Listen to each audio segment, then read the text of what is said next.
چودھری صاحب اس وقت پاکستان کا اہم ترین مسئلہ بن گیا ہے معیشت.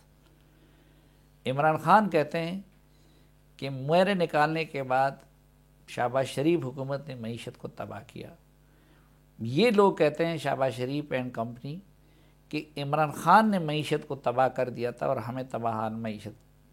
ان کی بات درست ہے یا ان کی بات درست ہے یا دونوں تباہ کر رہے ہیں؟ صفی صاحب اس بحث میں پڑھنے سے کیا ہماری معیشت بہتر ہو جائے گی یا اس نشاندہی اس بات کی کرنے کی کہ کون ذمہ دار ہے؟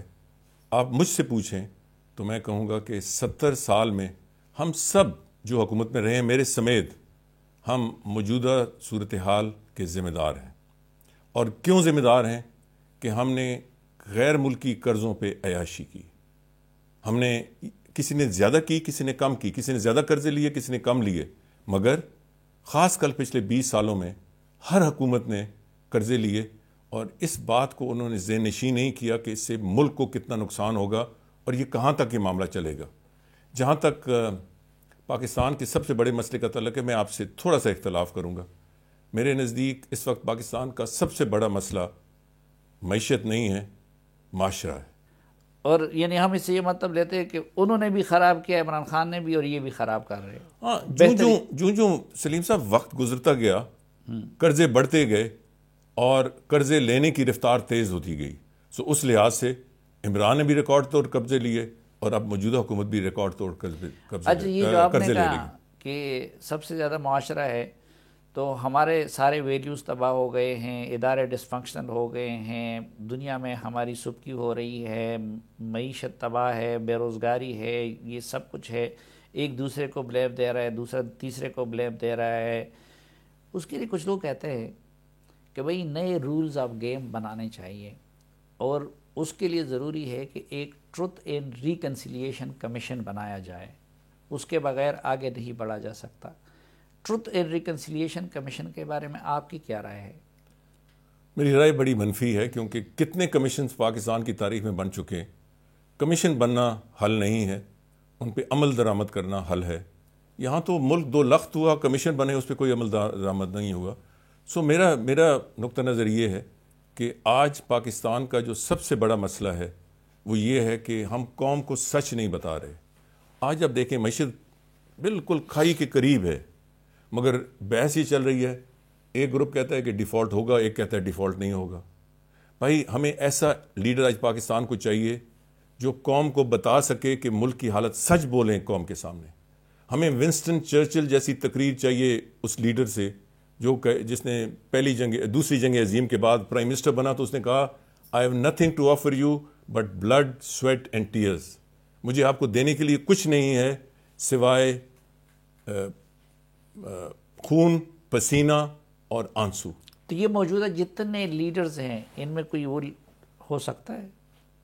اللہ کرے کہ ظاہر ہے کہ لیڈر ہم نے کوئی باہر سے تو امپورٹ نہیں کرنے، انہی میں سے ہے، تو ان میں سچ بولنے کی صلاحیت ہے. وہ قوم کو بتائیں کہ اس کی یہ امپلیکیشن ہے. اور سلیم بھائی میں یہ دعوے سے آپ کو کہتا ہوں، میں اکانومسٹ نہیں ہوں اور بڑا کم جانتا ہوں، مگر ملک کو ٹریک پہ لانے کے لیے اب یہ دعوے اور یہ دائیں بائیں جو کہتے ہیں کہ یہ میگا پروجیکٹ اور یہ، اب اس کی کہانی ختم ہے. اب کم از کم 5 سالہ پروگرام ہو جس میں نیچے سے لے کر اوپر بدقسمتی سے عوام سے لے کر حکمرانوں تک ایک اسٹریٹجی بنے کہ ہم کس طریقے سے سیلف سفیشینٹ ہو سکتے ہیں، کس طریقے سے ان قرضوں سے نجات مل سکتی ہے، کس طریقے سے ملک کو آن ٹریک لایا جا سکتا ہے.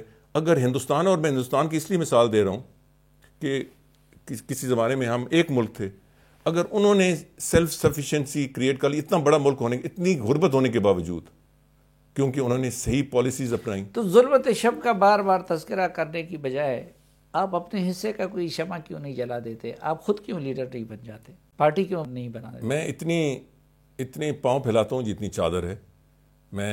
مجھے اپنے لیمیٹیشنز کا احساس ہے، مگر میں اس لیے الیکشن میں حصہ لے رہا ہوں کہ میں اپنی آواز ضرور بلند کروں ملک کو اس گرداب سے نکالنے کے لیے، اور وہ پارلیمنٹ میں نکالی جا سکتی ہے. مجھے اب ایک تھوڑے سے آثار اچھے لگ رہے ہیں کہ لوگوں میں یہ احساس ہو رہا ہے کہ جو ڈکٹیٹرشپ آف پارٹیز ہیں، کہ جو لیڈر کہتا ہے ہر کوئی اس پہ سر تسلیم کام کر لیتا ہے، اور یہ دو طرفہ ہے. یہ میں نے میاں نواز شریف کی کابینہ کی میٹنگ میں کہا تھا، میاں صاحب ملک میں خوشامد پہ پابندی لگائیں.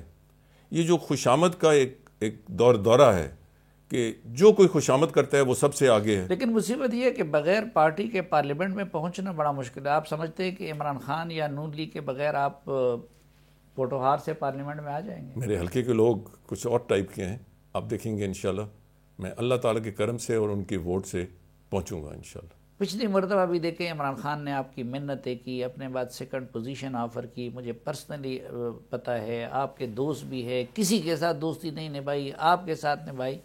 تو آپ نہ ان کے ساتھ جاتے ہیں.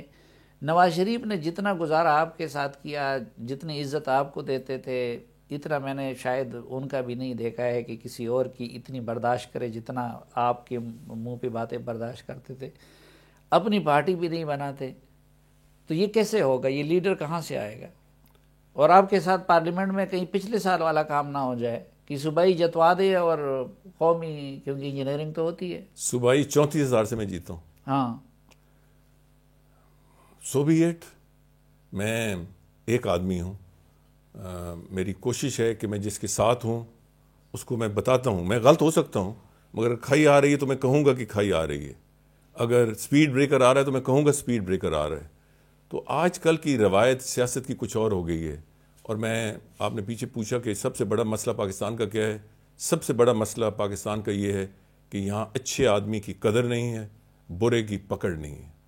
تو جب اس قسم کا نظام ہو، مگر وہ نظام کس طرح ہو سکتا ہے؟ نہیں، آپ تو یہ مانتے ہیں نا کہ آپ کو بھی ہروایا گیا قومی اسمبلی میں؟ اس پہ تفصیلی بات ہوگی انشاءاللہ. ہو چکی ہے. اور اس لیے بھی شاید ہروایا گیا کہ بھائی وہ بھی آپ کی محنت کر رہے تھے، عمران خان بھی، اور ان کے چاہنے والے بھی آپ کی محنت کر رہے تھے. آپ اس کے باوجود اپنی روایات، اقدار اور ان کی وجہ سے آپ نے کہا نہیں میں نہیں جاتا پی ٹی آئی میں. تو اس مرتبہ آپ کے ساتھ اگر پھر وہ ہو جائے، یا کیا گارنٹی نہیں ہوگا؟ تو میری قسمت صافی صاحب. مگر میں ایک چھوٹی سی گزارش کر لوں کہ صوبائی اسمبلی میں 34,000 سے جیتا، جس کا آج تک میں نے کبھی ووٹ ہی نہیں مانگا. اور قومی اسمبلی میں ہمیشہ اپنے حلقے میں جاتا ہوں، کہتا ہوں کہ آپ اطمینان کر لیں کہ آپ کے ساتھ جو کچھ ہوا ہے، ایک بندہ نکالیں جو کہے کہ میں نے صوبائی میں چودھری نثار کو ووٹ دیا، قومی میں نہیں دی، تو میں مان جاؤں گا کہ یہ نتیجہ صحیح ہے. لوگ تو مجھے ووٹ ہی قومی میں دیتے ہیں. تو جس میں ووٹ نہیں مانگا اس کو میں 34,000 میں جیت گیا. اور جو میں ووٹ مانگتا ہوں، اور صرف یہ نہیں کہ ووٹ مانگتا ہوں، اللہ تعالیٰ کے کرم سے میرے حلقے کے عوام بہت وفادار ہیں. 8 بار متواتر قومی اسمبلی کا اور 6 بار تقریباً متواتر تو نہیں، بار بیچ میں ایک آدھ دفعہ گیپ آیا. میں صوبائی اسمبلی کا ممبر بنا ہوں. یہ حلقے عوام نے بنایا. تب تو نہ نون لیگ تھی، نہ پی ٹی آئی تھی. 85 میں لوگوں نے مجھے ووٹ دیا. 88 میں واحد کابینہ کا ممبر تھا جو الیکٹ ہوا، باقی سارے ہار گئے. سو میری گزارش ہے کہ میرے حلقے کے عوام سے میں نے وفاداری نبھائی ہے، اور وہ میرے ساتھ وفاداری نبھاتے ہیں. آپ کی کیا رائے ہے؟ الیکشن وقت پہ ہونے چاہیے یا فوری ہونے چاہیے؟ عمران خان کہتے ہیں فوری کر لے، پی ڈی ایم کہتی ہے وقت پوری کرے گی. سب یہ بھی بے معنی بحث ہے. میں سمجھتا ہوں کہ الیکشن غیر متنازع ہونے چاہیے. اس وقت جو سب سے بڑی پاکستان کی ضرورت ہے وہ یہ ہے کہ آئندہ الیکشن غیر متنازع ہوں. 2 مہینے آگے یا 2 مہینے پیچھے، یہ بالکل بے مقصد سی بحث ہے. غیر متنازع کیسے بنایا جا سکتا ہے؟ ایسے کیئر ٹیکرز لائیں جس پہ سب کا اعتماد ہو، اور جو rules of the game including counting, campaigning, وہ ایسے بنائے جائیں، یا کم از کم انڈرسٹینڈنگ ایسی کر دی جائے جس پہ کسی کو اعتراض نہ ہو.